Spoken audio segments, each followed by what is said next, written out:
জামাত ইসলামের পেশকৃত ছায়া বাজেটের সঙ্গে এই বাজেটের একটা কম্পারেটিভ আলোচনা ছোট্ট করে কয়েকটা পয়েন্টে ইনশাল্লাহ আমি তুলে ধরব এবং আমি আশা করি তার মধ্য দিয়েই আপনাদের কাছে পরিষ্কার হবে। একটা কথা আমি ইন্ট্রোডাকশনে বলতে চাই যে বাজেটটা একটা বিস্তৃত ব্যাপার। কালকে তো দেখলেন বিকাল ৩টা থেকে একেবারে এসা পর্যন্ত অর্থমন্ত্রী বাজেটের বক্তৃতা করেছেন।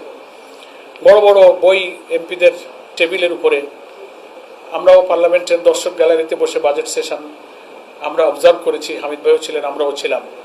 তো এত বড় লম্বা বক্তৃতায়, এত বড় বড় পুস্তকে যে বাজেট পেশ হয়, সেটার উপরে একটা প্রতিক্রিয়া তো ছোট্ট 10 মিনিটে শতভাগ হক আদায় করা যায় না। এই জন্য আমি খেয়াল করব কথা বলার ক্ষেত্রে যে টাকার অঙ্ক আর স্ট্যাটিস্টিক্স তথ্যের মধ্যে ঘুরতে ঘুরতে বাজেটের মূল কাঠামোগত বৈশিষ্ট্যগত জাতির এবং নাগরিকদের সাথে বাজেটের কি রিলেশন হবে সেই মন্তব্যটা আমরা অনেক সময় হারিয়ে যাই। এই জন্য টাকার অঙ্ক আর পরিসংখ্যানের মধ্যে আমরা ডুবে যাব না।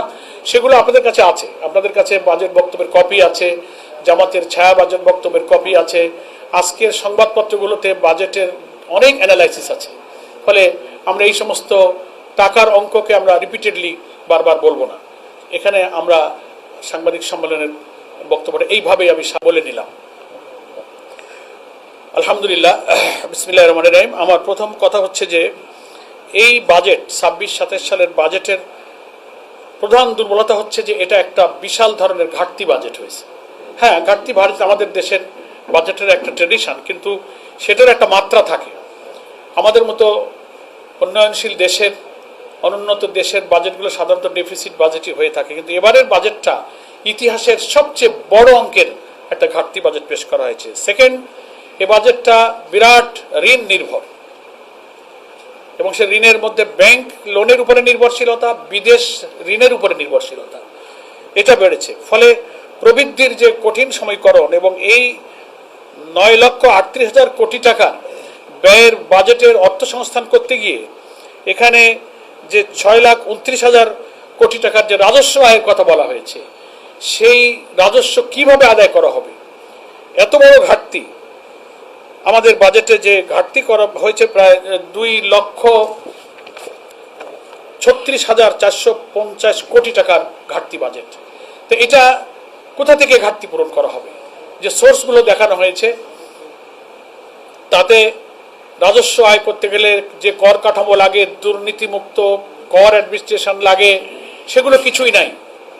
অর্থমন্ত্রী খুব টেকনিক্যালি একটা কথা বলেছেন, মানে কর বৃদ্ধি যে করা হয়েছে, যেগুলো সাধারণ নাগরিক জীবনে, গার্মেন্ট শিল্পের উপরে অন্যান্য জায়গায় ইফেক্ট করবে, ভাষার ছলচাতুরি ওনারা বলেছেন যে আমরা করের উৎস বাড়াচ্ছি, করের জাল তৈরি করে নাগরিক জীবনে এটার যে প্রেশার, প্রভাবটাকে ওনারা শব্দ প্রয়োগের মাধ্যমে সেই চালাকি করে কর বৃদ্ধির জায়গাগুলো এড়িয়ে যাওয়ার চেষ্টা করেছেন।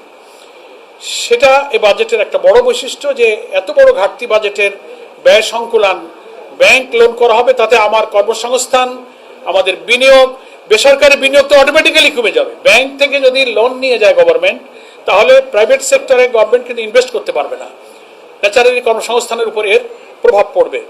এই সমস্ত বৈশিষ্ট্যগুলো আমাদের বাজেটে রয়ে গেছে এবং এই বাজেট বাস্তবায়নে আমাদের কয়েকটা বড় বাধা।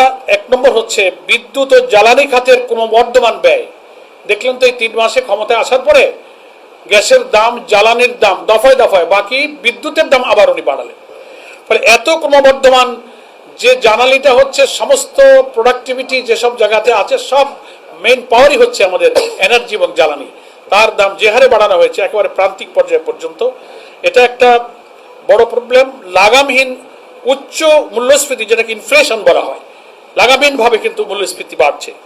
আর হচ্ছে বৈশ্বিক ও ভূরাজনৈতিক অর্থনৈতিক যে অনিশ্চয়তা, এই 3টা বড় বাধার কারণে এই বাজেট বাস্তবায়ন এবং রাজস্ব আয়ের লক্ষ্যমাত্রা অর্জন করা খুব কঠিন হয়ে দাঁড়াবে। সেই চ্যালেঞ্জ, এগুলো একটু আমি আগে আপনাদের কাছে পেশ করে নিলাম। সম্মানিত সাংবাদিক বন্ধুগণ, জামাত ইসলামীর বাজেটের প্রস্তাবনার সাথে এই বাজেটের কম্পারেটিভ আলোচনাটা আমি শেষ অংশে একটু আপনাদেরকে জানাবো। গতকাল 2026-27 অর্থ বছরের যে বাজেট পেশ করা হয়েছে, যা বাংলাদেশের ইতিহাসে 55তম জাতীয় বাজেট। জুলাই বিপ্লব পরবর্তী বাংলাদেশে নির্বাচিত সরকারের নিকট একটি জনবান্ধব, সুপরিকল্পিত, দূরদর্শী ও বাস্তবায়নযোগ্য বাজেটই প্রত্যাশা ছিল, কিন্তু সরকারের ঘোষিত বাজেটে জনগণের আশা আকাঙ্ক্ষা ও জীবনমান উন্নয়নের বার্তা প্রতিফলিত হয়নি। বাংলাদেশকে একটি স্বনির্ভর, দুর্নীতিমুক্ত রাষ্ট্র প্রতিষ্ঠা করার রূপরেখাও এই বাজেটে পরিলক্ষিত হয়নি। অর্থাৎ আপনি কর প্রশাসন, অ্যান্টি কারাপশন কমিশন, এ কথা বলতে গেলে তো আমাদের আবার সেই জুলাই সনদের ভিত্তিতে গণভোটের রায় বাস্তবায়ন না হওয়ার কারণে এই বাজেট বাস্তবায়নে যে কি পরিমাণ দুর্নীতি হবে, দলীয় কর্মীদের মধ্যে টাকা ভাগ বটা লুটপাটের একটা আয়োজন হিসেবে বাজেট কিন্তু পরিগণিত হবে।